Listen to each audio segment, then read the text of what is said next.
Hi there. Today is all about getting inspired to cook. The definition of inspiration is of extraordinary quality, as if arising from some external creative impulse.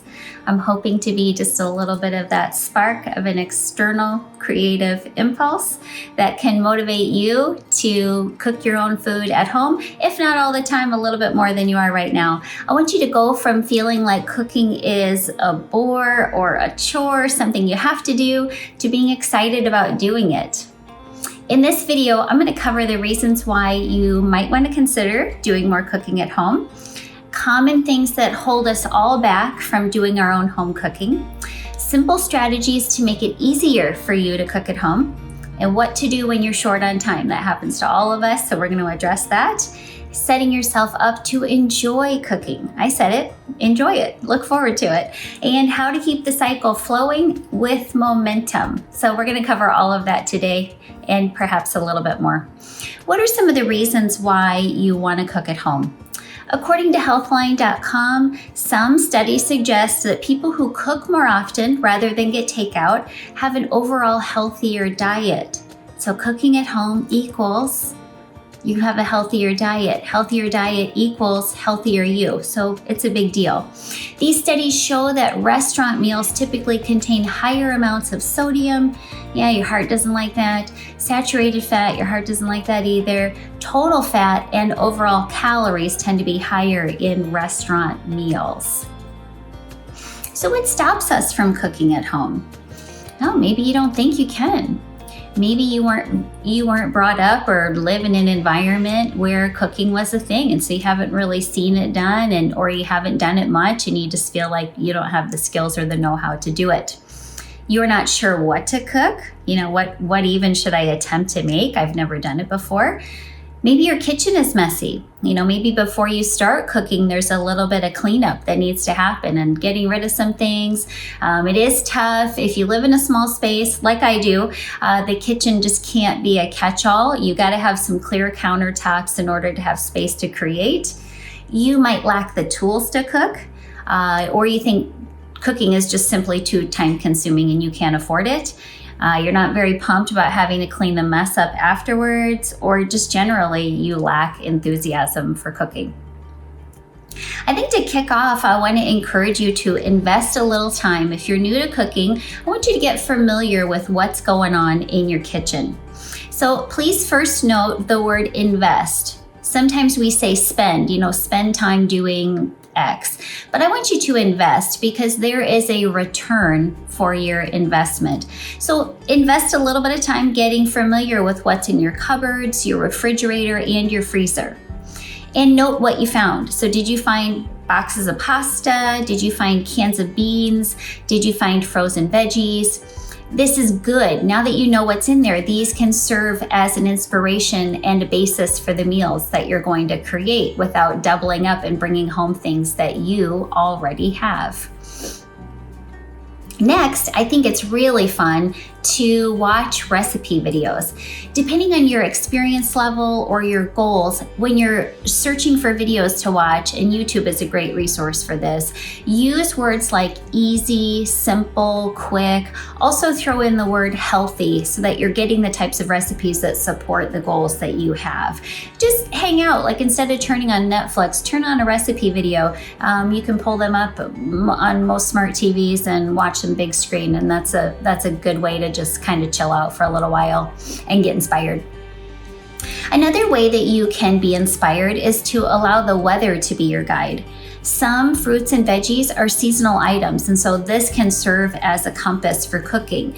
I live in the Midwest, and so we have a massive shift of seasons. We have 4 full seasons all year round, and I find just like I'm excited to pull out those long sleeve sweaters or pants instead of wearing shorts so much, I'm also excited to start cooking up different foods. I'm ready for a shift. When the weather turns colder, we tend to want nourishing foods. When the weather turns warmer, we all of a sudden realize that we have an appetite for those lighter, fresher foods. So think seasonally and allow that to inspire you as well. Pay attention when you're eating out. why do you like that particular dish at that restaurant that you enjoy? Is it the crunch in the recipe that you like? Is it the type of spice that's in the recipe? Is it that the pasta is a certain texture? Is it that it's slippery? What is it that you like? And when you look at the menu, don't just look at the menu to figure out what you're going to order. Look at it to get new ideas. These are experts that are creating these recipes, and chances are you can create a healthier version of this very same thing, if not the same, then similar at your home, and you can likely get more servings out of it for less money, which is awesome.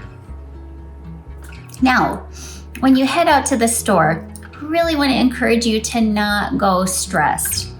And don't go hungry. Have a snack before you go so that you're not grumpy or vulnerable to making impulse kind of bad choices about what you put in your shopping cart.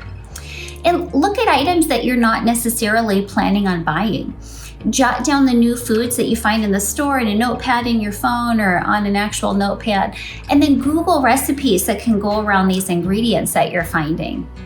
And really make this a pleasant experience for yourself. If you're more of an introvert like I am, think about putting in headphones and listen to music while you shop. Maybe it's music that, kind of pumps you up and you're having a good time, or play something soothing to kind of calm you from, the lighting and the overhead announcements that can be a little bit wearing while you're shopping.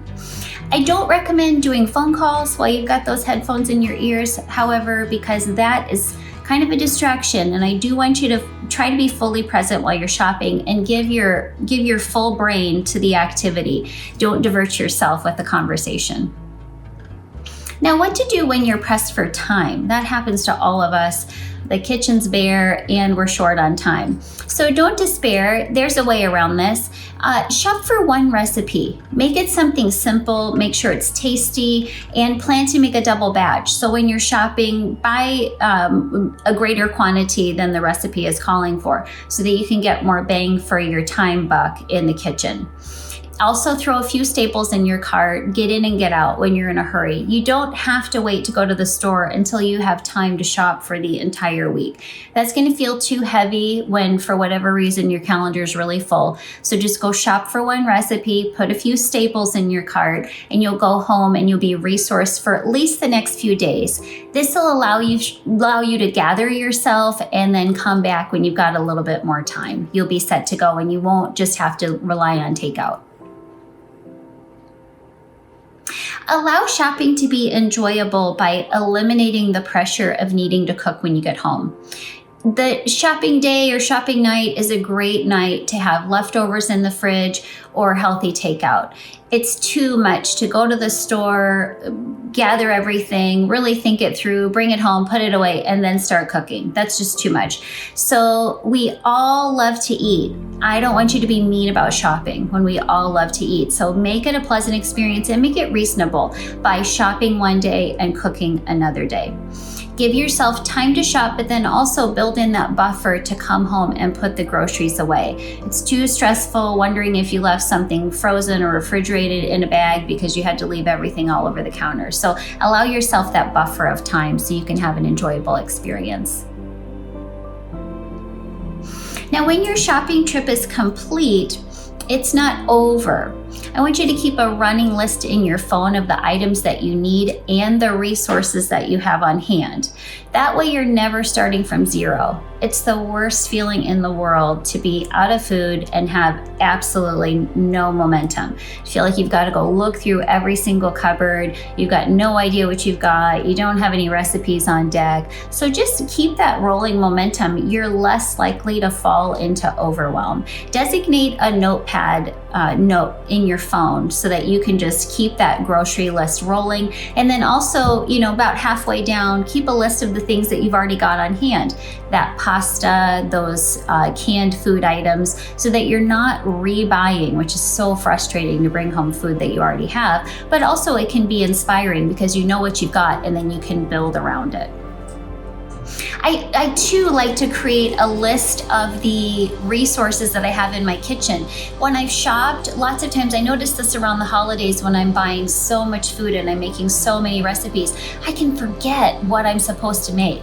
I've literally been serving a holiday meal and then realized, oh my word, I never made the sweet potato whatever, because I couldn't hold everything in my mind. So now what I like to do is keep a list of the recipes or the food items. Say it's a casserole or it's a soup, you know what you call it. Just make a list of those items in your phone too. Then you realize, oh, I already have all the stuff to make whatever. That'll help a lot when the day's been really busy and you do feel in the mood to cook something, but you're not totally sure what it is that you should be making. Make it fun. Do not go out to the kitchen like you're getting punished. Be sure to have a good time while you're cooking. Again, you can play a book on tape, you could turn on a stand-up comedian, you could listen to music, and I know for me, I'll switch up any one of those things. I use all of those as a resource when I'm cooking, but I'll switch them up kind of depending on the skill level of the recipe that I'm making. Some recipes take more focus than others, so I can't really listen to a book on tape, but I could listen to music while I'm making a recipe that's calling for a 1/4 teaspoon of this, a 1/2 teaspoon of that. I gotta pay attention. And then also make yourself a glass of lemonade, have a little snack on the counter, something that's healthy. If you're chopping up veggies, cool, just kind of push some aside and go ahead and munch on those while you're cooking. But don't be starving, don't be suffering while you're cooking, don't be thirsty. Make it kind of fun with whatever you're listening to, with whatever you're sipping. Certainly if somebody that you like is around, invite them to come out and be a part of things. They might be helping, maybe you have a tiny kitchen. I have a pretty small kitchen. I can't a lot of times ask someone to help me, but I will often say, just pull up a chair and chat with me and offer them whatever beverage you're enjoying too. Just make it fun. I kind of hinted at this earlier, but really want to encourage you to batch cook. It's so good to cook one time, make the mess one time, and then be able to eat multiple times. You've probably heard this from other sources, but I am such a huge proponent of batch cooking. So I literally never make a recipe as it's prescribed. I'm always doubling or tripling it. What's awesome about this is that then I have food to share with people. It feels really good. And I'm not going out into the kitchen and pulling all the pots and pans out again the next time I'm hungry. There's just something there that just needs warmed up, which is so great. When I'm cleaning up the kitchen from cooking, I like to take a few minutes to prep up the lunches for the next day, which is so great. Everything's already out, so just get the to-go containers if people are leaving home, and just go ahead and scoop those up and put them in the fridge before you store whatever the volume of food is that you're putting away. While we're eating other meals throughout the week as I've batch cooked, then I just kind of rely on things that I consider to be easy. These are dishes that I can create from memory. I'm not having to look at an actual recipe and really focus a lot. I just get to be creative and throw stuff in a pot, throw stuff in a bowl. These are light prep dishes, and we kind of offset whatever it is I've batch cooked with these other little a la carte meals until I batch cook again. I'll tend to batch cook about 2 times per week and not typically back to back, just to break it up.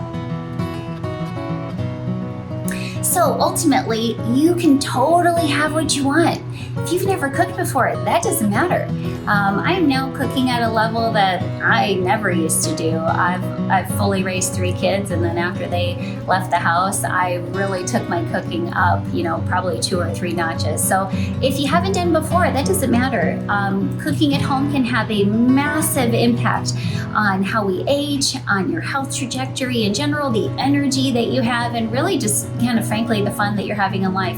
Don't be afraid to invite people in too. We don't have to just enjoy friends and family when we go to restaurants. Have them over too, and maybe they'll even help or they'll bring something along. So I really am hoping that you feel a little bit more inspired to cook at home. You can totally have what you want, guys. I know you can do this. Just start with one small step. It can have a massive impact.